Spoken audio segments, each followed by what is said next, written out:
दोस्तों, क्या देश में एक बड़ा आंदोलन सर उठाने को है।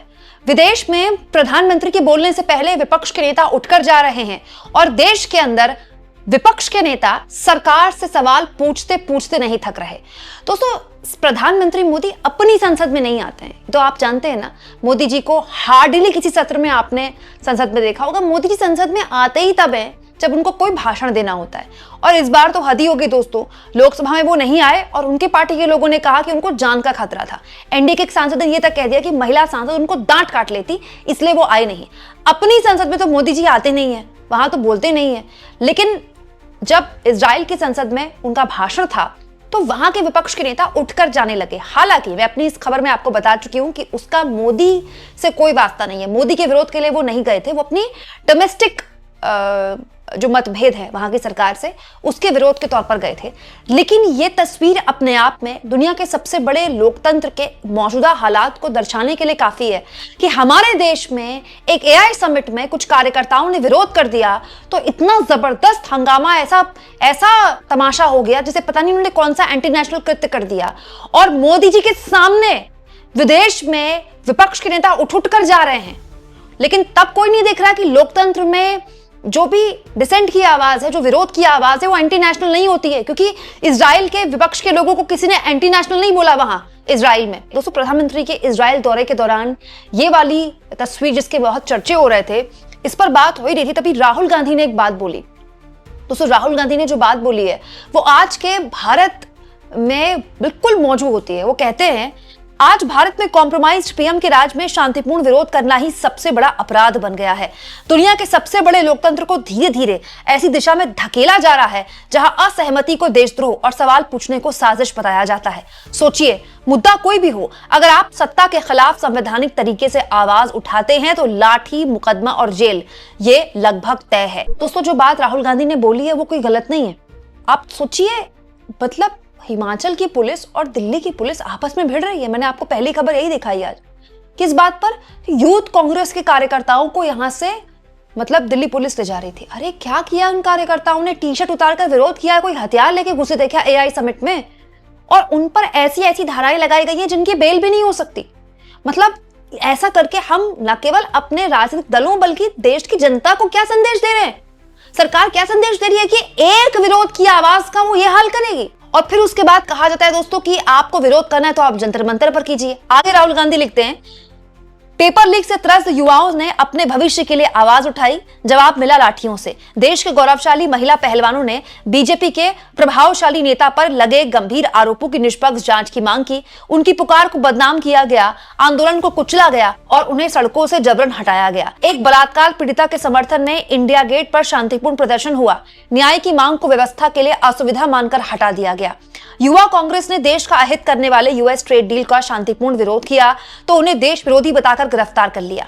जब आम लोग जहरीली हवा के खिलाफ खड़े हुए तो पर्यावरण की चिंता को भी राजनीति कहकर दबा दिया। जब किसानों ने अपने अधिकारों के लिए आंदोलन किया तो उन्हें देश विरोधी करार दिया गया। आंसू गैस, रबर की गोलियां, पानी की बौछारें, लाठियां, यही संवाद का माध्यम बना।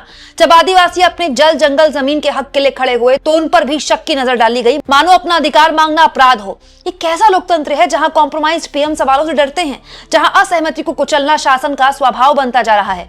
शांतिपूर्ण विरोध अपराध नहीं, लोकतंत्र की आत्मा है। सवाल पूछना लोकतंत्र की कमजोरी नहीं, उसकी ताकत है। लोकतंत्र तब और मजबूत होता है जब सरकार आलोचना सुनती है, जवाब देती है और जवाबदेह रहती है। मोदी जी, ये नॉर्थ कोरिया नहीं भारत है। जब सत्ता खुद को राष्ट्र समझने लगे और असहमति को दुश्मन, तब लोकतंत्र मर जाता है। दोस्तों, प्रधानमंत्री को राहुल गांधी ने याद दिलाया कि ये नॉर्थ कोरिया नहीं है, भारत है।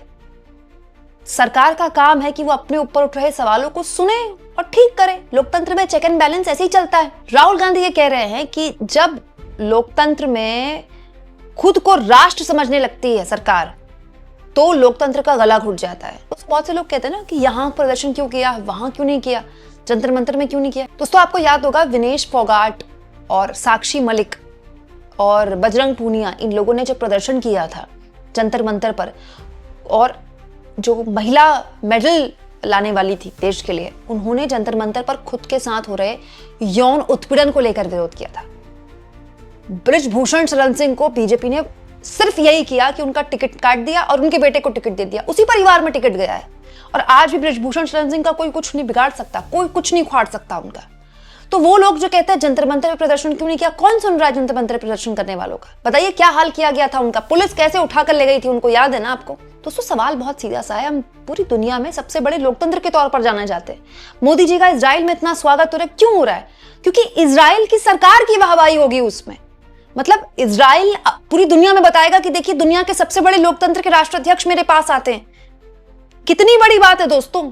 इजराइल अगर हम इकोनॉमिक पावर के तौर पर कहें या फिर हम जनसंख्या के तौर पर कहें या इस वक्त जो हम चौथी सबसे बड़ी इकोनॉमी है, इजराइल कहीं नहीं टिकता हमारे आसपास, लेकिन हम वहां उसको सहयोगी के तौर पर ट्रीट कर रहे हैं। दोस्तों ये इसलिए नहीं कि मोदी जी कोई बहुत महान नेता है, ये इसलिए कि मोदी जी जिस देश के नेता है वो बहुत महान है, वो देश बहुत महान है। दोस्तों वो महान इसलिए है कि वो लोकतंत्र को अपना सब कुछ मानता है, और इसीलिए राहुल गांधी जो हैं वो नॉर्थ कोरिया से तुलना कर रहे हैं भारत की, कि ये नॉर्थ कोरिया नहीं है जहां पर आप विरोध की आवाजों का यह हश्र करेंगे। और ये सिलसिलेवार तरीके से हुआ है दोस्तों, साल दर साल हुआ है। दोस्तों इसी के मद्देनजर आज राहुल गांधी ने केरल के कार्यक्रम में किसान महापंचायत, वहां किसान सम्मेलन था, उसको संबोधित किया। यहां मैं आपको याद दिला दूं दोस्तों कि राहुल गांधी लगातार किसानों के सम्मेलनों को संबोधित कर रहे हैं। अभी कुछ दिन पहले वो एमपी भी गए थे, यहां भी वो यही जिक्र करते हैं कि मैं संसद में उठा बोलने के लिए, लेकिन मुझको बोलने नहीं दिया गया, क्योंकि अगर मैं बोलता तो ये सुनने की स्थिति में नहीं थे।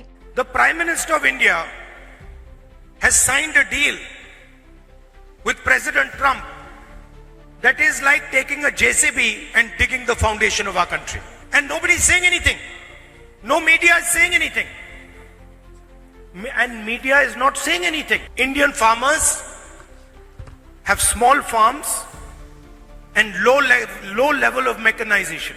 American farmers have massive farms and high level of mechanization. It is a criminal act to allow access to the Indian agricultural market for American farmers. യന്ത്രങ്ങൾ ഉപയോഗിച്ച് വൻകിട കൃഷി ചെയ്യുന്ന ആളുകളെ ഈ ഇന്ത്യയുടെ പാവപ്പെട്ട കർഷകന്റെ ഉൽപ്പന്നങ്ങൾ വിറ്റഴിക്കപ്പെടുന്ന ഇന്ത്യയുടെ കാർഷിക മേഖലയിലേക്ക് വാതിലുകൾ തുറന്നു കൊടുക്കുകയാണ് ശ്രീ നരേന്ദ്രമോദി ചെയ്തത് എന്ന് പറയാതിരിക്കാൻ കഴിയില്ല. And I can tell you with confidence that no Indian Prime Minister would do this. ഞാൻ ആത്മവിശ്വാസത്തോടു കൂടി തന്നെ പറയുന്നു, മറ്റൊരു ഇന്ത്യൻ പ്രധാനമന്ത്രിയും ഇങ്ങനെ ഒരു അപകടം ഈ രാജ്യത്തിനോട് ചെയ്യില്ല എന്ന് പറയാൻ ഞാൻ ആഗ്രഹിക്കുന്നു. Allowing American farmers to sell soybean, corn, fruits in India, no Prime Minister would allow this. അമേരിക്കയിൽ നിന്നുള്ള സോയാബീൻ ഉൾപ്പെടെയുള്ള പച്ചക്കറികൾ ഉൾപ്പെടെയുള്ള പഴവർഗ്ഗങ്ങൾ ഉൾപ്പെടെയുള്ള കാര്യങ്ങൾ ഇന്ത്യ രാജ്യത്ത് വിറ്റഴിക്കാൻ അവർക്ക് തുറന്ന അവസരം നൽകാൻ ഒരു ഇന്ത്യൻ പ്രധാനമന്ത്രിയും തയ്യാറാകുമായിരുന്നില്ല. Because it is going to destroy the foundation that we have built so carefully. കാരണം അത് ഇന്ത്യയുടെ കർഷകന്റെ നിലനിൽപ്പിന്റെ അടിത്തറ തന്നെ തകർക്കുന്ന ഒന്നായി മാറും.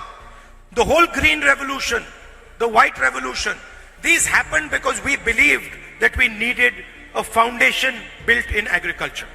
ഇന്ത്യ രാജ്യം നേടിയെടുത്ത കാർഷിക രംഗത്തെ നേട്ടങ്ങൾ, ഹരിത വിപ്ലവം ഉൾപ്പെടെയുള്ള നേട്ടങ്ങൾ, അതുപോലെ തന്നെ ക്ഷീര കർഷക മേഖലയിൽ ഉണ്ടാക്കിയ വിപ്ലവങ്ങൾ, ആ വിപ്ലവങ്ങളെല്ലാം തകർക്കപ്പെടാൻ കാരണമാകുന്ന നയങ്ങളാണ് ഈ ഭരണകൂടം നടപ്പിലാക്കിക്കൊണ്ടിരിക്കുന്നത്.